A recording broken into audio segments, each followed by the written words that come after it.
It seems the township had previously taken the stance to let this matter get sorted out amongst the private businesses.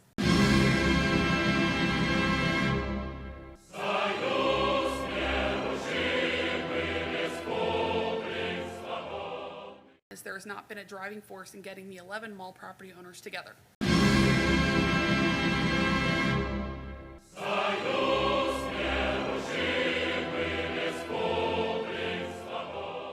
The public has never had any formal chance to talk to the appropriate groups together and voice what sort of property they want to see.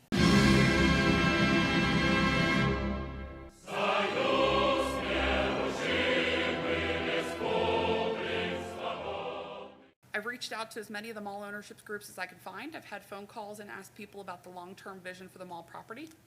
Ultimately, I think this is a great example of private businesses having the same goal as the public.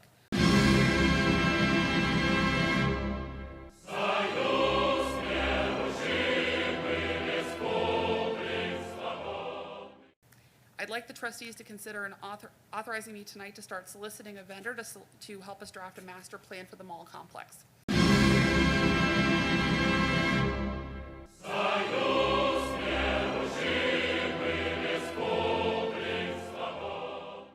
This ultimately would be a cost that we can share in order to help give the group of private businesses a goal and some common vision.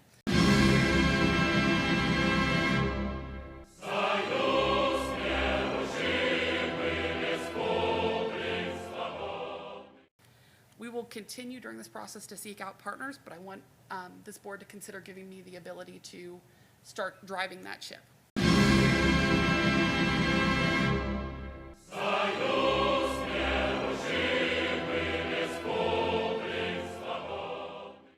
I'm asking this board to consider allocating $1 million of this funding to economic development needs of Eastgate Mall in the Route 32 corridor.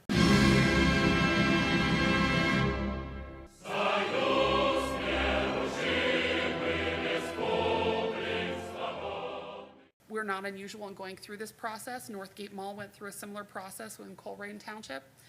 When I was working for the city of Middletown, they also went through this process for the town mall redevelopment in that area.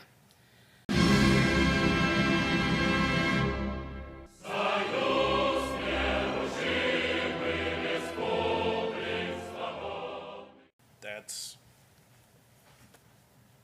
an exciting role and a place for the township to, say, have the table and have the stage to invite those private business owners to align strategically for a common vision and goal.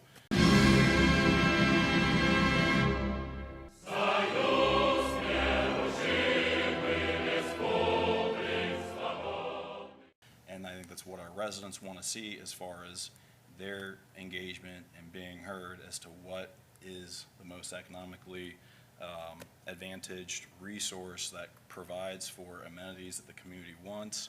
You know, I think about hike, bike connectivity.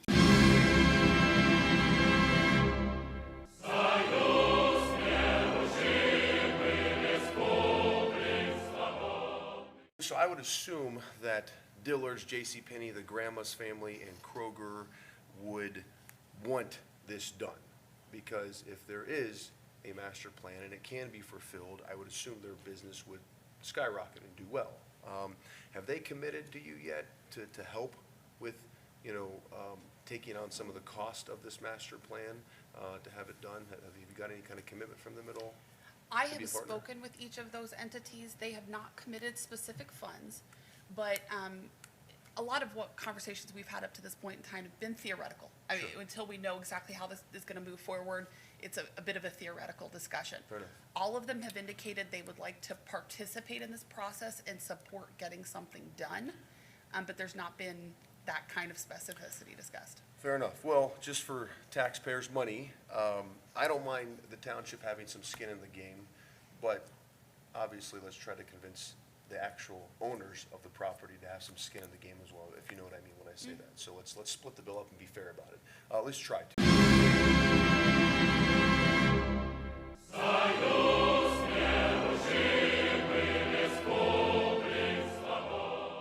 It's to everyone's benefit to, even if we're pledging $1 million, to spread that as far as possible. And the way to do that is that we each share some costs. And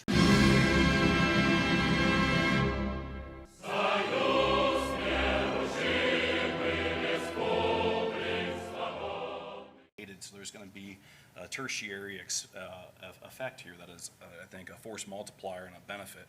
And frankly, it's one thing government can do to knock down some barriers to those non-revenue producing costs.